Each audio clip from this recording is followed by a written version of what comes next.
Well,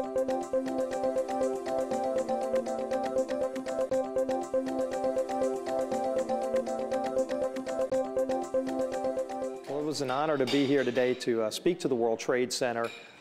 Clearly there are so many things that we can do to increase not only our exports, but if you look here, at the Port of New Orleans with the vast resources and the invaluable asset that the Mississippi River is, we're here at the heart of what I think is the most important growth opportunity we've got in terms of port activity, creating more jobs, and also creating more exports to reduce our trade gap with the world. And, in fact, there are a lot of things that we need to do in Congress to improve the ability for the Mississippi River to be even more active. Of course, one big pressing issue is the Corps of Engineers has reduced their dredging in the Mississippi River. It's actually hurt our ability to export. The President's talked about his desire to double American exports, and I strongly support that initiative. But you can't, on one hand, say you want to double exports, and on the other hand, stop dredging the Mississippi River, because it actually makes it even harder to move commerce throughout this country.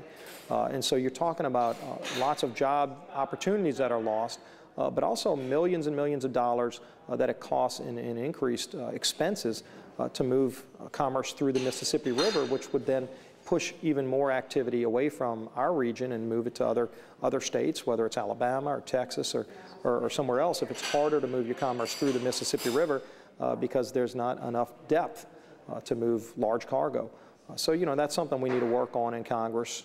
If you look, so many of the challenges we face in Congress, both related to the economy, but also as it relates to spending.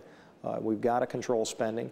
We've got to do more to create jobs. Frankly, I think right here in South Louisiana, we've got a great opportunity to do that if they just let our people go back to work drilling safely. And this is something I talked about to the people here at the World Trade Center, who not only represent the maritime industry, but also the oil and gas industry. And there are so many people who are hanging on by a vine right now because the President's policies are not letting our people go back to work, who had nothing to do with the Deepwater Horizon explosion, but just have been hampered by the inability to get permits issued still to this day.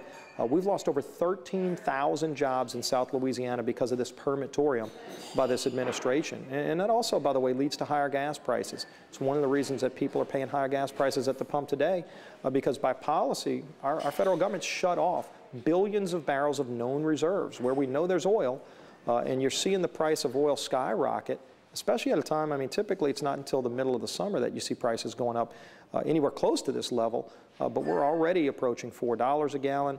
Many experts think we'll be at $5 a gallon by the summer because we've shut off the ability for us to explore for energy in America.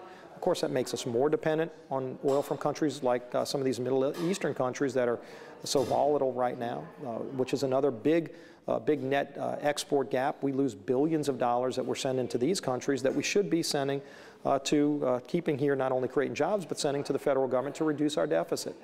So all of these things are tied in together. High gas prices, unfortunately lost jobs, thousands of lost jobs, and billions of dollars in lost revenues because the President wants to stop us from going back to work drilling safely.